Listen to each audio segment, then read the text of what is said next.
Welcome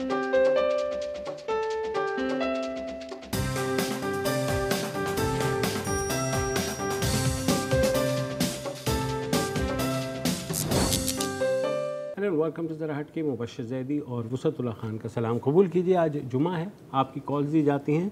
हमारे पहले collar हैं कामरान खान कराची से। जी कामरान भाई। जी अस्सलाम वालेकुम। वालेकुम अस्सलाम। जी कामरान। मुबश्शिर भाई बहुत शुक्रिया मौका देने का। प्लीज़ मेरा नाम कामरान खान है, आई एम फ्रॉम कराची। मैं बेसिकली कॉल करने का मकसद आज ये था, बहुत ज़्यादा हाईलाइट हुआ है इशू सोशल मीडिया पे भी। मेरे बड़े भाई अरसलान खान जो कि लापता हैं सुबह 4:30 बजे से। अच्छा, आप भाई हैं उनके? जी मैं उनका भाई हूँ। ओके, अच्छा। उनकी कोई इन्फॉर्मेशन कहीं नहीं है हमारे पास, ना हमें रेंजर्स ने कुछ बताया अभी तक, क्योंकि सुबह जब उन्हें ले गए घर से तो रेंजर्स के एहलकार थे, वर्दी में थे, वो ले गए हैं। कुछ उनके साथ लोग थे जो कि सिविल में भी थे और तमाम लोगों के फेसेस कवर्ड थे। तो आपने कामरान फिर क्या किया? आप लोगों ने जाके FIR कटवाई? क्या किया पूरे दिन? जी हम एक तो ये कि जाहिर सी बात है, आप बहुत अच्छी तरह समझ सकते हैं कि सोशल मीडिया पे इसको बहुत ज़्यादा हाईलाइट करना था, वो किया है हमने। दूसरी तरफ हम जब पुलिस स्टेशन गए हैं तो पुलिस स्टेशन पे अरसलान की जो वाइफ हैं वो खुद गई थी। उन्होंने वहाँ पे कंप्लेन लॉग करने के लिए वो कंप्लेन लॉग भी कर रहे थे, बट मीनवाइल कहीं से कोई कॉल आई है उन साहब को और उन्होंने कंप्लेन लॉग करने से इनकार कर दिया। उन्होंने एक सादे पेपर के ऊपर एक कंप्लेंट लिख के कि जी हमारे पास ये कंप्लेंट रिसीव हो गई है, वो हैंडओवर कर दी और वो बजिद रहे। हम बहुत कोशिश करते रहे उनसे कि एटलीस्ट उसको स्टैंप किया जाए, तो उन्होंने स्टैंप करने से भी इनकार कर दिया, ये पुलिस स्टेशन क्लिफ्टन के जो है। तो आपको कोई कॉल आई कि कोई ऐसा है कि हमने उठाया है या किसी भी लॉ इन्फोर्समेंट एजेंसी की जानिब से? नहीं, अभी तक कहीं से कोई कॉल नहीं आई है। इवन हमने भी अगर जाके पता करने की कोशिश की है, बल्कि शायद आप लोगों ने डेफिनेटली न्यूज़ पे देखा भी होगा कि रेंजर्स ने साफ इनकार कर दिया है कि अरसलान खान हमारी तहवील में नहीं है। पुलिस ने भी इनकार कर दिया है कि हमने अरेस्ट नहीं किया है।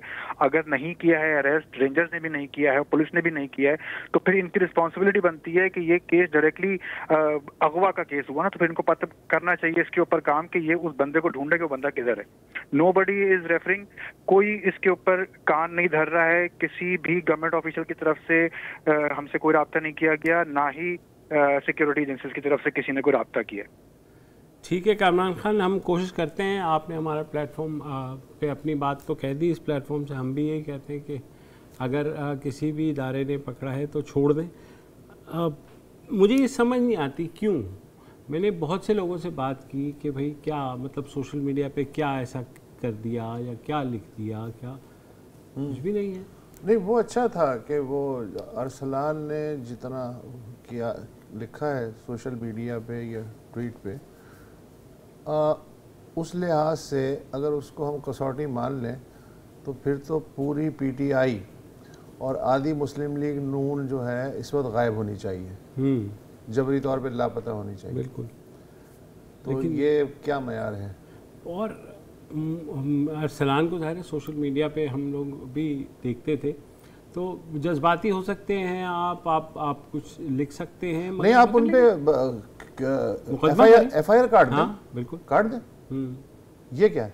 नहीं, अच्छा, फिर सवाल ये है कि अगर आप उठा रहे हैं तो, और अगर आप बिल्कुल क्लियर हैं कि ये बंदा मुजरिम है, तो खुद ढाटे बांधने की क्या ज़रूरत है? आप अपने फेसेस के साथ आए, क्लेम करें कि जी हाँ हम लेके जा रहे हैं। बिल्कुल। चेहरे क्यों छुपाते हैं? और एक आदमी जो कि धान पान सा है उसको लेने के लिए आप 12 लोग जा रहे हैं। नहीं ठीक है, वो एक अलग बात है। सर सुबह 4 बजे आप घर से उसे घसीटते हुए लेके जा रहे हैं, उसका फ़ोन, उसकी बेटी का फ़ोन, बेटी छोटी बेटी। अच्छा, ये यार ये बात सुनो, ये तो हम ऐसे डिस्कस कर रहे हैं जैसे पहली बार है। ये SOP है, ये जबरी जो अगवा है उसका SOP है ना ये तो, कि बस दहशत ज़दा कर दें, थरथल्ली मचा दें, प्रेशर जो है वो। अब मसला ये कि सिविल सोसाइटी के पास सिवाय प्रेशर के या शोर मचाने के और कोई तरीक़ा ही नहीं है। और उसी सिलसिले में अगर कोई पेशरफ हो सके तो हो सके, वरना तो आम तौर पे जिन्होंने ये इस तरह के फ़ोन रिसीव किए हैं कि जी आप चुप हो जाएं, बंदा वापस घर आ जाएगा। किसी को 13 साल हो गए, किसी को 3 साल हो गए, किसी की लाश मिलती है, कोई मुझे सबसे ज़्यादा दुख हो साहब ये होता है कि आप भी ज़ाहिर करते रहे, आज से 5-7 साल पहले अगर होता था ना तो अदलिया भी उसका फौरी नोटिस खुद लेती थी। हेबियस कॉर्पस यानी हब्से बेजा में रखने के लिए सख्त नोटिस लिया जाता था और सुनवाई होती थी लॉ इन्फोर्समेंट एजेंसी से कि भाई बंदा आप पेश करें। और फिर क्या होता था?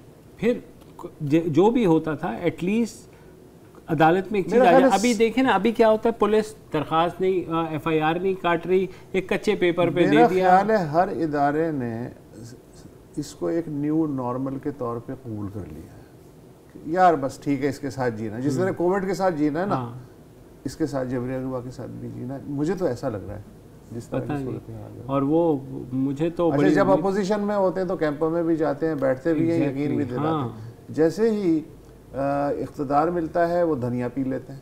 हाँ, और ख़ास तौर पे सिंध हुकूमत में तो मतलब इंसानी हकूक़ की नाम लेवा और सारा कुछ वो है। बिलावल बहुत अच्छी बातें करते हैं। आज भी मुस्तफ़ा नवाज़ खोखर ने बहुत ज़बरदस्त एक ट्वीट दागी है कि भाई ये टिपिकल 3-4 कैरेक्टर्स हैं, इनके ट्वीट्स आ जाएंगे। मुस्तफ़ा नवाज़ खोखर है, फ़रतुल्लाह बाबर है, वो अपने सेनेट के साबिक़ चेयरमैन रज़ा रब्बानी साहब, इस तरह के लोगों के आ जाएंगे। अच्छा, वो भी SOP बन गया है। अच्छा, खैर ये तो आपको याद होगा, यहाँ तो IG साहब भी अगवा हो चुके हैं। उनकी रिपोर्ट जो है वो भी उसका कहा था कि हम आवाम के सामने 10 दिन में आवाम के सामने आ जाएगी। तो आवाम को लगता है उठा के वो रिपोर्ट दिखा रहे हैं अंदर। मुझे ऐसे ही लग रहा है वो। लेकिन अब मसले है कि हम जितनी भी बातें कर लें, होना कुछ नहीं है, या हो सकता है हो जाए। वो गालिब का शेर याद आ रहा है कि निकाला चाहता है काम क्या तानों से तू गालिब, तेरे बेमहर कहने से वो तुझ पे मेहरबान क्यों हो। ठीक है जी सही साहब। अस्सलाम वालेकुम, कैसे मिजाज हैं? अल्हम्दुलिल्लाह, खैरियत से हैं? एक 2 मिनट मुझे दीजिएगा जरा, आज बड़ा इम्पोर्टेंट डे है। वो 1 साल पहले मैंने आपसे एक बात की थी कि हमारे जैसे क्रिकेट के सिलेक्शन के अंदर है ना, जो 12 का गैंगस्टर है, वो क्या करते हैं, 6 आ जाते हैं उसके अंदर सिलेक्शन बोर्ड में, तो 6 रात दिन बैठ के बुराइयां करते रहे। फिर वो 6 इधर आ जाते तो वो 6 उधर चले। सेम वे में हमारी मईशत के अंदर भी 12 का एक गैंग है, उसमें शौकत तरीन भी है और फरूक नसीम भी है, और वो फरूक नसीम कहाँ से आ गए? 12 तो पूरे कर रहे हैं। अच्छा चलें जी। डॉक्टर फरूक है ना, एक फरूक। अच्छा, फरूक सलीम। फरूक सलीम जी। तो उसी तरह वो 6 इधर आ जाते हैं तो 6 उधर।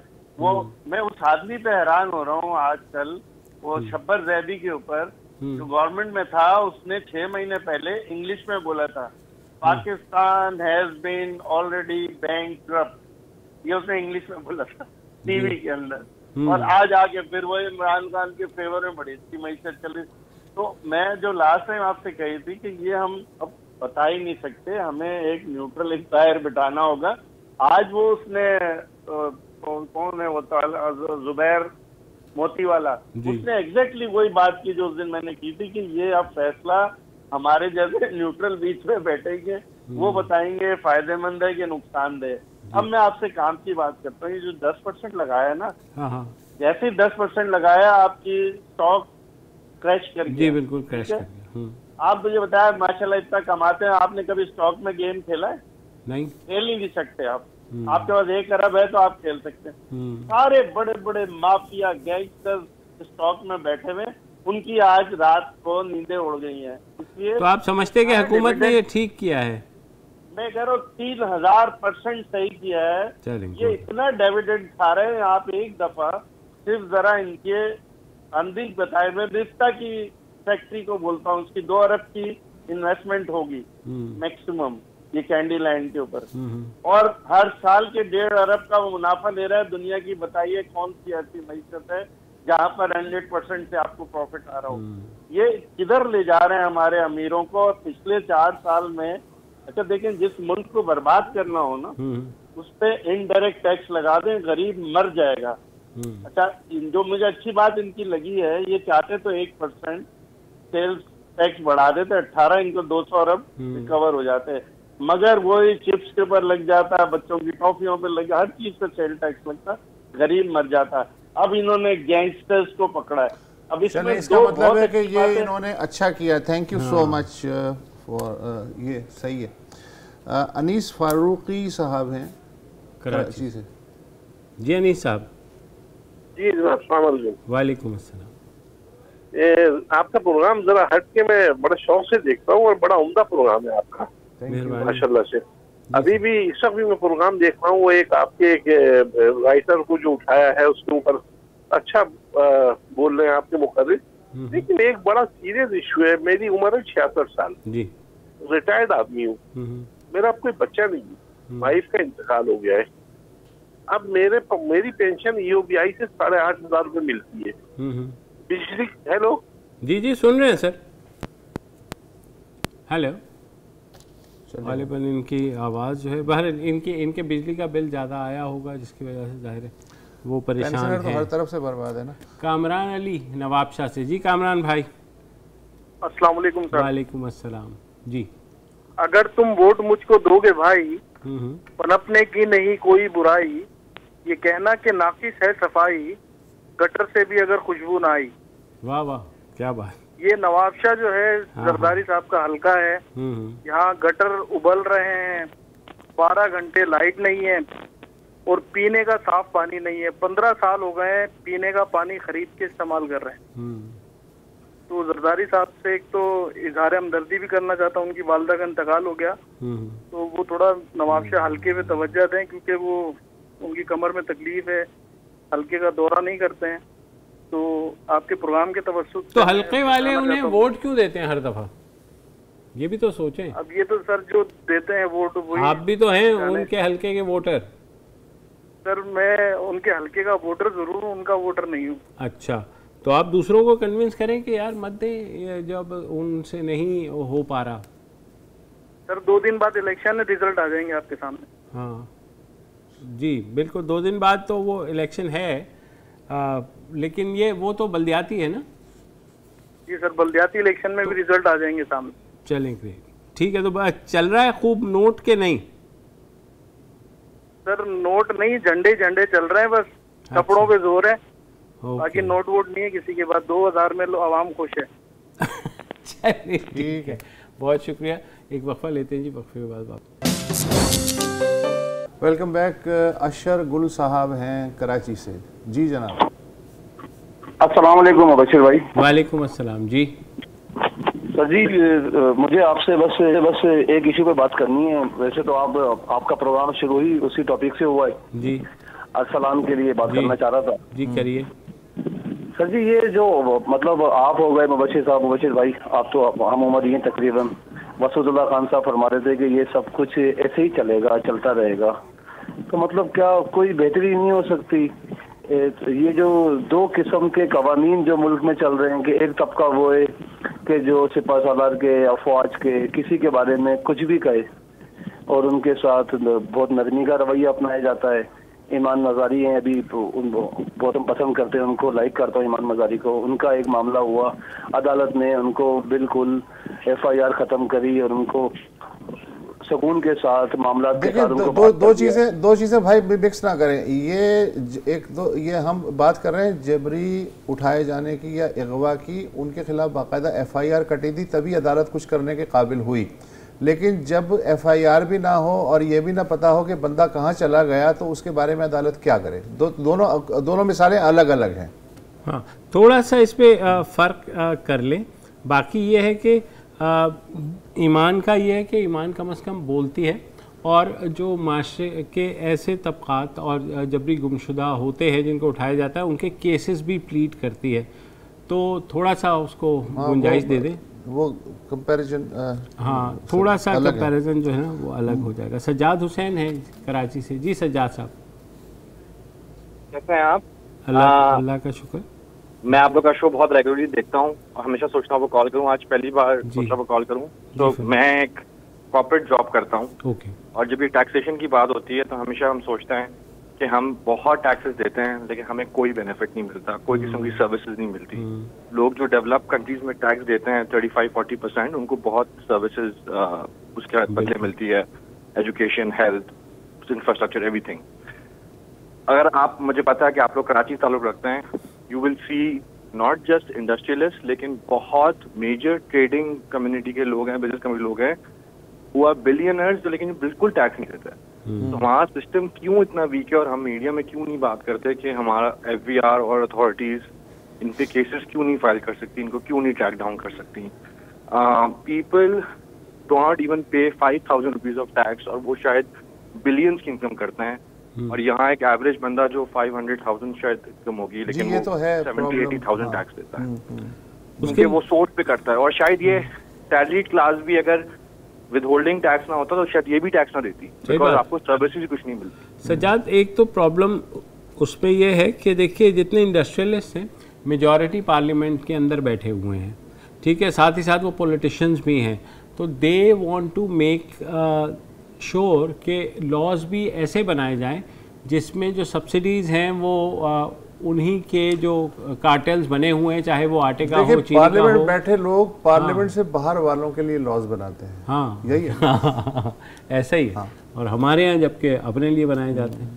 तो मिसेस सज्जाद हैं कराची से। जी, अस्सलाम वालेकुम जी। अस्सलाम वालेकुम जी, मुझे आपसे बात करने जी। ये अभी हमारे वोट्स के आ रहे हैं हम लोगों को, हम यहाँ पे इन्होंने ऐसा सिस्टम किया है कि जो लोग जैसे वी लिव इन डिफेंस, तो हमारा वोट जो है वो वहाँ पे अस्करी 4 और उस तरफ बना दिया। अब आप हम 30-35 साल से एक ही जगह पे रह रहे हैं। बेटे मेरे का सही एड्रेस पे वोट है, लेकिन मेरे हस्बैंड का वोट अब जब हमने उन्होंने गिवन नंबर पे कहा है तो नो वन इज रिस्पॉन्डिंग। और वो ये कह रही हैं कि जी आप कोई फॉर्म फिल करें, ये करें, कोई पता नहीं है कि। और इवन जो साहब फोन पे अवेलेबल भी थे ना, तो उन्होंने कोई हमें पॉजिटिव रिस्पांस नहीं दिया कि हमारा वोट चेंज हो जाएगा, हमारे अपने ओरिजिनल एड्रेस पे हो जाएगा। तो हमें कुछ पता नहीं। और ये इस तरह की सिचुएशन सिर्फ मेरे साथ नहीं है, ये इवन लाहौर में भी हमारे 1-2 मिलने वाले उनके साथ भी है। अच्छा, उसके लिए अब तो गालिबन देर हो गई क्योंकि 2 रोज़ के बाद तो खैर इलेक्शंस हैं, लेकिन आपको कोशिश करनी चाहिए थी वही जो उम्मीदवार है आपका या कोई ऐसा होता उसी को आप पकड़ लेती, या इवेंचुअली मुझे नहीं पता कि इलेक्शन कमीशन जो है वो उसके पास इलेक्शन कमीशन जो है वो तारीख देता है कि जी हमने वोटर्स लिस्ट तैयार कर ली है, शहरी जो हैं वो आके देखने लगा देते हैं, वो उसमें अगर कोई एनॉमली है तो उसकी निशानदेही कर दें ताकि उसकी करेक्शन हो सके। अच्छा, ये तरीक़ा ऐसा अजीब व गरीब है कि मैं भी ना जाऊँ इलेक्शन कमीशन के दफ्तर सिर्फ ये देखने कि जी मेरे कवायद दुरुस्त हैं या नहीं हैं। तो मेरा ख्याल है कि कोई ऐसी SMS सर्विस पता नहीं है या नहीं है इलेक्शन कमीशन नहीं, SMS है ना वो कि वो अपना शनाख्ती कार्ड नंबर करें और वो उसका पूरी डिटेल आ जाए कि वोट में एड्रेस कहाँ है और जी वही किया था इन्होंने। अच्छा, करेक्शन का सिस्टम नहीं है उस तरीके से, आप जान सकते हैं। करेक्शन का सिस्टम भी ऑनलाइन ही होना चाहिए ना, जैसे नादरा का है या दूसरे इदारों का बिल्कुल ऐसा ही है। और ये तो सबसे बड़ा मेरा ख्याल इदारा है कि जिसपे पाकिस्तान की सबसे बड़ी आबादी का इंदराज होता है, तो इसको तो सबसे आगे होना चाहिए। डॉक्टर आरिफ हैं कराची से। अस्सलाम वालेकुम जी। डॉक्टर साहब।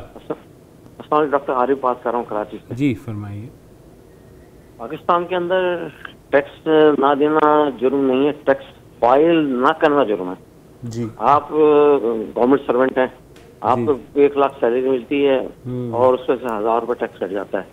मिसाल के तौर पर मैं एक एग्जाम्पल दे रहा हूँ आपको, रिवाइज हो जाएगा रेट, तो या 10,000 कट जाता है, 90,000 मिलती है आपको। आप उसको रिटर्न फाइल करें जाके, अब रिटर्न फाइल फाइल करें। अच्छा, बहुत से लोग ऐसे हैं जो अपने कैलकुलेशन भी नहीं कर पाते। अब आप जाएं हसन स्क्वायर में मछली प्रोविजन, शाम के वक्त मछली बेच रहा है, तेल लगे हुए हैं उसके अंदर, उसको बेचारे को क्या कैलकुलेट करेगा, कौन सी मशीन लगाएगा।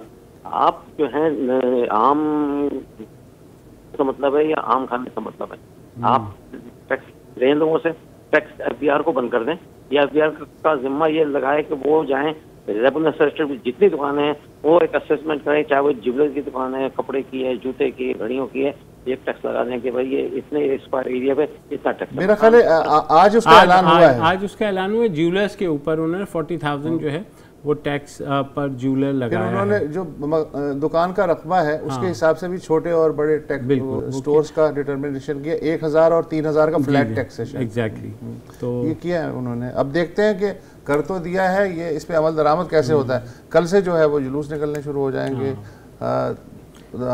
कारोबार बंद होना शुरू हो जाएगा, ये भी है ना मामला। ऐसा भी है, हालांकि सोने वाले के तो नहीं।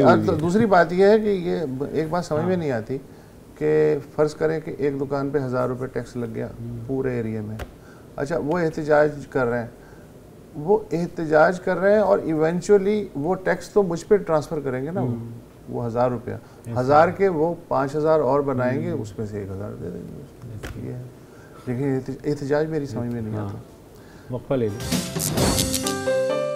Welcome back. मोहम्मद हुसैन साहब हैं कराची से। जी, अस्सलाम जी। वालेकुम अस्सलाम जनाब, खैरियत है जैदी साहब? अल्हम्दुलिल्लाह सर, फरमाओ। मुझे ये पूछना था कि जनाब इमरान खान साहब और उनकी तमाम पार्टी हमेशा से ये कहते हैं कि फौरन इलेक्शन करवाए जाए। अच्छा, इलेक्शन करवाने का मकसद ये है कि उनको दोबारा मौका दे। ये पुराने लोग जो इतने तजर्बेकार इस वक्त हुकूमत में बैठे हैं, वो तो किसी न किसी तरीके से जद्दोजहद करके पुराने ताल्लुकात की बुनियाद पर पाकिस्तान को कुछ न कुछ ले जाएंगे इंशाल्लाह ऊपर। वो उसको अगर हुकूमत ऐसे मौके पर दे दी जाए जबकि पहले ही उन्होंने कबाड़ा कर दिया था, इस वक्त तो और ही बुरा हाल है, तो वो इस वक्त उनको हुकूमत दी जाए तो वो क्या करें? देखिए, इलेक्शन में के मुतालबे का ये मतलब कतन नहीं होता मोहम्मद हुसैन साहब के जी, जो इलेक्शन का मुतालबा कर रहा है वो जीत भी जाए या हार जाए, वो तो जाहिर है कि जो नताइज सबसे पहले कि उसका मुतालबा माना जाए। हाँ, वो भी तो होता है, मुतालबा तो मेरे भी बड़े है। तो हर आदमी का जमहूरी हक है, हर लीडर का जमहूरी हक है कि जी अर्ली इलेक्शन का मुतालबा करें, ठीक है। इसमें पीडीएम भी कर रही थी, हाँ, कोई मसला नहीं है, ठीक है, वो है। अब हो जाएं या उसमें वो जीत भी जाएं या ना जीतें, वो एक अलग मसला है। हम पहले से क्यों फ़र्ज़ कर लेते हैं, तो फिर इलेक्शन कराने की क्या ज़रूरत है। मोहम्मद आज़म कराची से हैं जी। अस्सलाम वालेकुम। वालेकुम अस्सलाम जी भाई जी, बस मैं एक दो पॉइंट पे बात करना चाह रहा था कि अभी एक साहब ने बात की कि जी कराची में लोग रजिस्टर्ड नहीं है, टैक्स नहीं देते और ट्रेडर रजिस्टर्ड नहीं है, नेट में नहीं है। भाई, कराची सबसे ज्यादा टैक्स देता है और आपको पता है कराची का सिर्फ एक हिस्सा लालू खेत पूरे लाहौर से ज्यादा टैक्स देता है। गुज़िश्ता 4-5 साल पहले FBR ने पूरे पाकिस्तान का एरिया वाइज टैक्स कलेक्शन का दिया था। कराची सबसे ज्यादा टैक्स देता है, कराची में टैक्स कल्चर बहुत बेहतर है। ये कहना बिल्कुल गलत है और FBR मैं समझता हूँ इफेक्टिवली कर रहा है काम। इसमें खास तौर पे इन्होंने जो रिटेलर्स को टैक्स नेट में लाने के लिए जो पॉइंट ऑफ सेल वाला जो टेक्नोलॉजी के थ्रू किया है वो बहुत इफेक्टिव है। उसको मैं चाहूंगा कि गवर्नमेंट परसू करे और खास तौर पे रिटेलर्स को जो है टैक्स नेट में टेक्नोलॉजी के थ्रू लेके आए।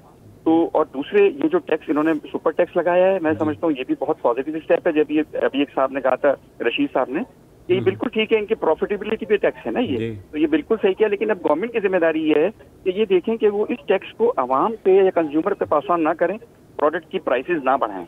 ये इनके प्रॉफिट पे टैक्स है, इन्होंने बहुत अर्निंग की है, बहुत प्रॉफिट कमाया है, इसको टैक्स नेट में इनको ऊपर टैक्स बिल्कुल लगना चाहिए। बिल्कुल सही, मेरी यही सजेशन थी। और कराची बहुत टैक्स देता है, कराची के अलावा। थैंक यू आजम भाई, आपने बड़ा क्लैरिफाई कर दिया, क्योंकि ये मिसनॉमर्स रहती हैं कि कराची में जो है दुकानदार टैक्स नहीं देते, खासे देते हैं, खासे नहीं भी देते।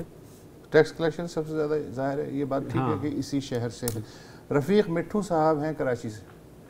अस्सलाम सर। वालेकुम अस्सलाम सर, अभी मुझे इन्होंने जो बात करी कराची के टैक्स की, मुझे तो आप लोगों को मालूम होना चाहिए कि Karachi is paying more than 60%। जी जी, ये बात वो कर चुके हैं। जी जी जी सर, ये एस्टैब्लिश्ड है। दूसरी ये बात है, आज मुफ्ता इस्माइल साहब की ट्वीट आए और बड़ी खुशी से उन्होंने ये अनाउंस किया है कि हमें $2.3 बिलियन चाइना से लोन मिल रही है। जी, मेरे ख्याल से सर ये रोने का मकाम होता है, खुशी का मकाम नहीं होता। फिलहाल तो खुश होने दें भाई, इसलिए कि उससे पहले पिछले रोने के लिए आवाम है ना। हाँ, आप मिट्टू भाई कैसी बातें कर रहे हैं, आवाम है ना, रोने के लिए रो रहे हैं। I am still unable to understand कि ये $130 बिलियन या हजारों अरब रुपए आपने मुल्क से कर्ज ले लिया है, ये कहाँ पर खर्च हुआ है, कहाँ पर मिला है? आप कराची के हालात तो मिला है सर, तो कराची के हालात देखे ना, तो Karachi is just like Mohenjodaro. सही बात है। और अभी ऐसा भी नहीं है सर, ऐसा भी मोहनजोदाड़ो बहुत मॉडर्न सिटी था। मैं इसको कंटेम्प्ट होगी सर, ये ऐसे ना करें सर। आप अपने जमाने का Mohenjodaro was the most modern city in the world. आप उसको कैसे कंपेयर कर सकते हैं? वो था, पेरिस था वो। अच्छा, दूसरे ये है कि ये पता नहीं इन्होंने पढ़ा है, रफीक मिट्टू साहब ने, वो सर्वे तो ठीक है कि जी जो सिटीज का सर्वे है कि worst city on earth to live, उसके फहरिस्त में कराची भी है, और जो बेहतरीन सिटीज हैं वो वियना और कोपेनहेगन वगैरह हैं, वो तो है। ये यहूदो हनूद और नसरानी इसी तरह की लिस्टें बना के हमें जो है ना जी को जलाने के लिए ऐसी लिस्टें जो है ना वो प्रिपेयर कर देते हैं। चौधरी अनवर साहब हैं लाहौर से। अस्सलाम वालेकुम चौधरी साहब। जी वालेकुम अस्सलाम, क्या हाल है जनाब? अल्हम्दुलिल्लाह जी सर। सर ये है कि हमें तो अपनों ने लूटा, गैरों में कहाँ दम था।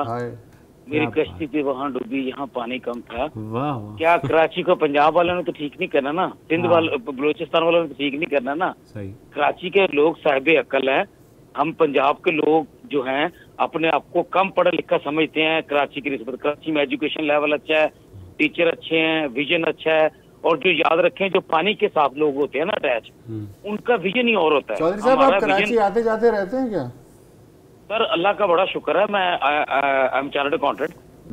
लेकिन मसला वही है कि ये बल्दियाती इदारे जो है वो भी उस तरह से नहीं काम कर रहे हैं। इनका इशारा जाहिर है, ये काम सारे बल्दियात के हैं, तो बल्दियात को भी वो माजूर कर देते हैं, खुद भी कुछ नहीं करते हैं। दूसरी बात ये है कि शिकवा ये नहीं है कि कराची सबसे ज़्यादा आमदनी पैदा करने वाला मुल्क है। शिकायत ये है कि जो जितनी आमदनी पैदा कर रहा है उसका कम से कम एक रेशो उस शहर के इंफ्रास्ट्रक्चर पे खर्च होना चाहिए, भले वो लाहौर हो, कराची हो, हैदराबाद हो या गुजरांवाला हो। और दूसरे शहर जो है वो पानी के हवाले से तो कम से कम कराची से बहुत बेहतर है। वक्फा ले लें। Welcome back. तैमूर खान है रावलपिंडी से। जी तैमूर साहब। जी अस्सलाम वालेकुम। वालेकुम अस्सलाम। मुसद साहब और जैदी साहब, मैं आपका प्रोग्राम बड़े अरसे से देख रहा हूँ। जी सर। और आप लोगों का सेंस ऑफ ह्यूमर और जिस तरह से प्रोग्राम आप करते हैं मुझे बड़ा पसंद है। आपके प्रोग्राम के तवज्जुह से एक दो सजेशन देना चाहता हूँ। जरूर।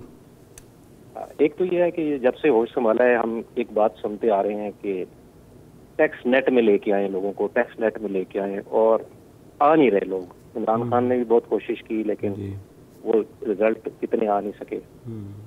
इसलिए ये था कि अगर मेरा एक मशवरा था कि अगर जो टैक्स पेयर हैं, जो एक्टिव टैक्स पेयर लिस्ट पे लोग हैं, अगर कोई ऐसा सिस्टम करें कि उनके वोट की वैल्यू को कुछ बढ़ा दिया जाए। जैसे अगर वो बंदा एक वोट डालेगा तो वो 2 काउंट होंगे। ऑलरेडी होता है सर ऐसे। वो टैक्स तीन भी होते। आप हम कराची में बैठे भाई, यहाँ बोरी बन जाती है एक वोट की। आप कैसी बातें कर रहे हैं? मैं वो वाली बात नहीं कर रहा। उसको दूसरा उसको 30 साल से मैं जनाब वोट डाल रहा हूँ, मुझे घर पे बताया जाता है कि सर आप जहमत ना करें वोट डल गया है। तो ये सहूलत तो है ना यहाँ पे। नहीं ठीक है सर, सॉरी तैमूर, आप हम तो बीच में मजाक कर रहे थे, लेकिन आप फरमाइए। टैक्स पेयर लिस्ट में आएंगे बहुत ज्यादा, क्योंकि इंसेंटिव होगा। मतलब एक ही कैंडिडेट को 2 वोट डाल दें, 2 हो जाए, 3 कर लें, वो तो आप इसमें एवेल्युएट ये लोग कर सकते हैं ना कि क्या करें। ठीक है, एक तजवीज़। और दूसरा उसको इलेक्ट्रॉनिक वोटिंग की उसको फैसिलिटी दी जाए कि वो ऑनलाइन भी डाल सके, वो जो एक्टिव टैक्स पेयर लिस्ट पे बंदा है। ठीक है। इससे ये मेरे ख्याल में कुछ। और दूसरा जो है, जो डॉलर वाला चला हुआ है कि भाई डॉलर का रेट नहीं काबू में आ रहा, इसका क्या करें? तो ये सबको पता है कि डॉलर कहाँ पड़े हैं, तो उस पे कोई ऐसा इंसेंटिव, कुछ ऐसा किया जाए कि जो लोग डॉलर अपने बाहर निकाल दें। देखिए उसमें स्टेट बैंक ने बहुत जल्दी हमारा ये डॉलर, स्टेट बैंक ने काफ़ी स्ट्रिंजेंट मेजर्स लिए हैं, और अब आप महीने में 10,000 से ऊपर नहीं लेके जा सकते। वो अलग बात है कि लोग अपने तौर पर तरीके होते हैं, यहाँ से लांचों के जरिए चला जाए या इधर उधर चला जाए, जैसे भी चला जाए, फॉर दैट मैटर बैंक्स के थ्रू चला जाए। सुधरने वाले को भी कोई नहीं रोक सकता, ना सुधरने वाले को तो बिल्कुल नहीं रोक सकता। डॉक्टर राजकुमार साहब हैं डहर की से। जी डॉक्टर साहब। सर मैं थोड़ा टाइम लूँगा आप लोगों का। मैं बेसिकली इंटीरियर सेंस से ताल्लुक रखता हूँ, और मैं आपको अपने डिस्ट्रिक्ट के बारे में थोड़ा बता दूँ। मैं डिस्ट्रिक्ट में सिंध का दूसरा अमीर तरीन जिला जी, और मैं आपको अपने जिले की बात हूँ, हमारे यहाँ इलेक्शन की रहमा गेमी चल रही है बल्दियात की जी, और मैं आपको अफसोस से बताता हूँ, मेरा शहर जो है जिस शहर से मैं ताल्लुक रखता हूँ वो यानी ऐसे समझे कि मेरे डिस्ट्रिक्ट का सबसे ज्यादा अर्निंग वाला है एग्रो केमिकल। ठीक है, समझ गए। अब मैं अपने शहर की आपको हालत ये बताऊं कि हमारे पास कोई मेन रोड नहीं। मैं उस दिन बिलावल साहब आए थे, मैंने बड़ा शौक था कि मैं कहा उसको शहर से घुमा के लेके जाऊं और उसको बोलूं पैदल, तो आप सिर्फ 100 मीटर पैदल तो पता चल जाएगा क्या हालात। ठीक है, मसला ये है कि यहाँ पे किसी से बात की जाए कि जो हमारे हालात देखिए, अब जो इतने पैसे आ रहे हैं या जो हमारे सीसी के पैसे मिले थे, एक गवर्नमेंट का काम नहीं हो रहा सर, सब पैसे खाए जा रहे। बड़े अफसोस से बात करनी पड़ती है, कोई पूछने वाला नहीं है, कोई कहने तो वाला। डॉक्टर साहब, आपको लगता है कि जो बल्दियाती इंतखाबात हो रहे हैं कि कम से कम उस सतह पर हुकूमत बनेगी अब जहां कम से कम आपका इंटरेक्शन होगा और आप उसे अकाउंटेबल भी कर सकेंगे, क्योंकि एमपीए वहां से बन के कराची आ जाता है, एमएनए बन के इस्लामाबाद चला जाता है, जाहिर है वो तो हाथ में नहीं आते। यहाँ जो अब लोकल बॉडी इलेक्शंस होंगे तो कम से कम लोकल रिप्रेजेंटेटिव्स, काउंसलर्स, जो चेयरमैन है, यूसी चेयरमैन, वो होंगे तो शायद मुझे लगता है कि चीज़ें बेहतरी की तरफ जाएंगी। मुझे लास्ट टाइम की जो यहाँ पे बल्दियाती इलेक्शन था उसका मुझे सारा हाल हवाल पता है सर। अच्छा। क्या होता है यहाँ पे, अगर कुछ गवर्नमेंट होती या ऐसा होता तो शायद मैं आपको फोन पे या बता रहा होता। ये जो कुछ मेरे इलाके के लोग सुन रहे होंगे वो डेफिनेटली इस चीज की तारीफ करेंगे कि यार जो बात की सच कही। हालात यहाँ पे ये हैं कि मैं आपको बता दूं, मेरी तालका हॉस्पिटल है सिंध की, आप सुन रहे हैं, और सर और सिंध की हॉस्पिटल 2016 में उसमें 4 यूनिट चल रहे थे। 4 यूनिट में डायलिसिस सेंटर चल रहा था, मेटर्निटी होम चल रहा था, आपका IOT चल रही थी, आपके जो है पीडियाट्रिक OPD चल रही थी। 2016 में और 2022 में उसका बजट में 100 टाइम इजाफा उसका 200 टाइम। और इस टाइम वो तालका हॉस्पिटल जो है ना, हमारे यहाँ जैसे BHU गाँव होता है उससे भी वर्स्ट कंडीशन, सारे सिस्टम बंद हो गए, सारी चीजें बंद हो गई और बजट अवेल किया जा रहा है। सिस्टम ये जनरेटेड है। सही बात है, ये एक अलमिया है। अच्छा, और ये सिर्फ घोट की दास्तान थोड़ी है यार, ये पूरे डिस्ट्रिक्ट की हालात, सिर्फ इस दहची की नहीं। बहरहाल आपने अच्छा किया, ये एक सरसरी सी तस्वीर हमारे सामने आ गई है इसकी। अब देखते हैं किसी के कानों पे जूं रेंगती है या नहीं। एक डहरकी से भी थोड़ा सा आगे एक जगह है रुझान मजारी, वहाँ से इनामुल्लाह मजारी साहब हैं। अमानुल्लाह जी, मजारी साहब, हेलो, अस्सलाम वालेकुम, कैसे हैं आप? खैरियत? अल्लाह का शुक्र जी सर। सर एक तो ये आज जो इन्होंने टैक्स लगाया है इसका बड़ा मैं खैर मकदम करता हूँ, अच्छी बात, बहुत अच्छा किया है। लेकिन मुझे इस बात का भी यकीन है कि ये इस पे किसी न किसी शक्ल में यू टर्न जरूर लेंगे, क्योंकि ये माफिया जो है ना ये बहुत ज्यादा पावरफुल है। और इमरान खान साहब को भी ये सोचना चाहिए कि जो उनके मुशीर थे कि पाकिस्तान के गरीब के नाम पे ऊपर ये सारे इंडस्ट्रियलिस्ट को इन्होंने इंसेंटिव दिए और पिछले 2 सालों में जितना इन लोगों ने कमाया है कभी नहीं कमाया पाकिस्तान की तारीख में। और उसका गरीब को क्या फायदा हुआ जी? एक्सपोर्ट बढ़ जाएगी, ये हो जाएगा, जॉब्स निकलेंगी, कितनी जॉब्स निकली? सही बात। और दूसरी गुजारिश ये थी कि इस्टेब्लिशमेंट ने जितना इमरान खान का साथ दिया है आज तक किसी का नहीं दिया। इमरान खान साहब को बेशक मुखलिस आदमी है, लेकिन उसको चाहिए कि अब वो जो उसको टाइम मिला हुआ है वो अपने अंदर रिफॉर्म्स लेके आए। जिन लोगों ने नाजायज फायदा उठाया है उनको साइड पे करे। आज भी एस्टेब्लिशमेंट उसके साथ है, फेंकी हुई थूक एस्टेब्लिशमेंट ने इनकी नाअहली की वजह से उठाई है। ठीक है ना सर? ठीक है। दूसरी गुजारिश ये थी कि ये जो बैंक्स का माफिया है, ये जो दोस्त मुमालिक के नाम के ऊपर उनके बैंक्स हमारे मुल्क में काम कर रहे हैं, जो ये डॉलर के फ्लक्चुएशन के ऊपर डॉलर की कमी कर देते हैं हमारे मुल्क में, उसको मॉनिटर करने की जरूरत है। बिल्कुल। इसके ऊपर बहुत बड़ा जबरदस्त जो बयान था मलिक बोस्तान साहब ने दिया है, उसको बार बार चलाना चाहिए टीवी के ऊपर, उसको डिस्कस करना चाहिए, उनको बुलाना चाहिए आपको दोबारा। ठीक है। तीसरी गुजारिश ये है कि बाजवा साहब जो हैं वो बड़ा मुखलिस आदमी है। ठीक।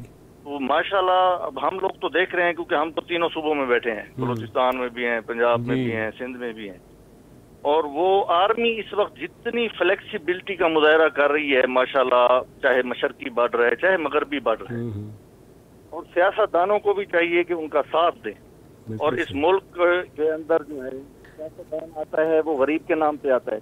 इंडस्ट्रियलिस्ट कि गरीब के नाम पे कमाता है जी, गरीब को मैं नौकरी दूंगा।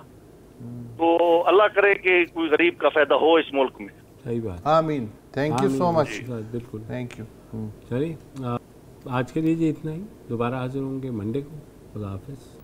अस्सलाम वालेकुम। अगर आपको हमारे शो पसंद आया है तो प्लीज़ हमारे YouTube चैनल को सब्सक्राइब करें, और अगर मुनासिब समझे तो इस वीडियो को लाइक भी कर लें, तो कोई हर्ज नहीं है, और शेयर भी कर लें और कमेंट भी कर दें जी, वरना वो सब ऐसे ही लिखते रहेंगे। और ये जो दोनों कह रहे हैं ये कर लें जी प्लीज़, नहीं तो हमें भी घर जाना है, मैं आपके कंप्यूटर में नहीं रहना 24 घंटे। सही बात।